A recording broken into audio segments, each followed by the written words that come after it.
Zaman batu adalah masa praksara ketika manusia purba menggunakan batu sebagai alat utama dalam kehidupan sehari-hari.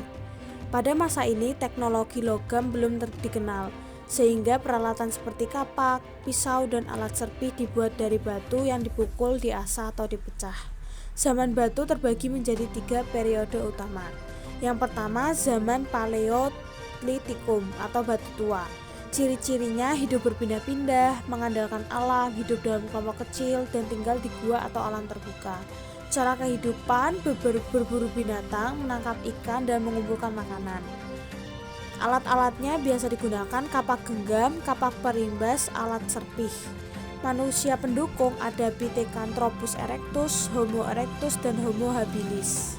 Yang kedua adalah zaman Mesolitikum atau batu madya. Ciri-cirinya mulai tinggal lebih lama di suatu tempat, tinggal di gua tepi pantai, dan sudah mulai membuat sampah dapur.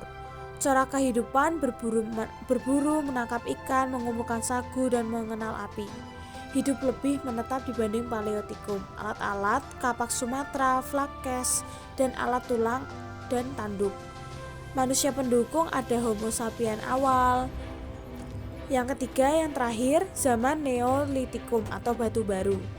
Ciri-ciri hidup menetap, sudah bercocok tanam, membuat rumah sederhana, dan mengenal pembagian kerja. Cara kehidupan bertani, berternak, dan membuat gerabah. Alat-alat yang digunakan kapak lonjong, kapak persegi, gerabah halus, dan mata tanah. Manusia pendukung ada Homo sapien, kelompok Proto-Melayu, dan Duetri Melayu. Sekarang beralih pada zaman logam.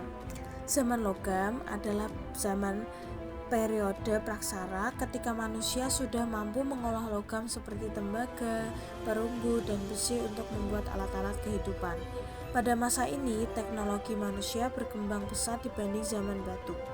Ciri utama zaman logam yaitu manusia sudah mampu mengolah logam seperti tembaga, perunggu, dan besi.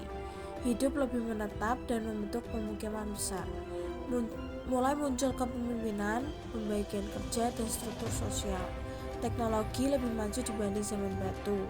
Kehidupan ekonomi berkembang dan hasil kebudayaan semakin halus dan bernilai seni tinggi. Cara kehidupan sudah bercocok tanam secara intensif dan berternak, mulai membentuk desa dan organisasi sosial. Terdapat keahlian khusus seperti pandai besi, pembuat gerabah, dan pembuat hiasan. Mulai mengenal kepercayaan, animisme, dan dinamisme, dan upacara pemakaman, dan terakhir perdagangan antar wilayah semakin berkembang. Alat-alat yang dihasilkan zaman logam dibagi menjadi 3. Yang pertama, pada zaman tembaga ada kapak tembaga, pisau tembaga, dan perhiasan tembaga. Pada zaman kedua, zaman perunggu, zaman paling maju di Nusantara, yaitu ada kapak corong atau kapak sepatu, nekara, moko, penjada perunggu, perhiasan seperti gelang, kalung, dan cincin, senjata seperti tombak dan panah. Yang terakhir, zaman besi, ada mata bajak, pedang, pisau, tombak, cangkul, kapak besi, alat pertanian lain. Manusia pendukung ada Homo sapiens modern, terutama Proto-Melayu, Melayu tua, Deutero-Melayu, Melayu muda. Mereka adalah nenek moyang bangsa Indonesia. Pada zaman ini, kemampuan berpikir, bertani, membuat pemukiman, dan bersosialisasi sudah sangat berkembang. Yang terakhir, perkembangan corak kehidupan. Perkembangan kehidupan manusia pada zaman logam meningkat pesat. Pada ekonomi, dari sekedar petani menjadi pengrajin logam dan pedagang. Perdagangan jarak jauh mulai dikenal. Yang kedua, pada sosial, munculnya stratifikasi sosial, pemuka adat, pandai besi, petani, dan pedagang. Hidup dalam kelompok besar seperti desa.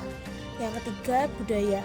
Mulai muncul seni perhiasan, hiasan alat musik, narakara, dan benda upacara. Yang terakhir, teknologi peluburan logam alat semakin kuat. Dan itulah penjelasan dari zaman batu yang masih susah dalam berkembang, dan sekarang beralih pada zaman logam.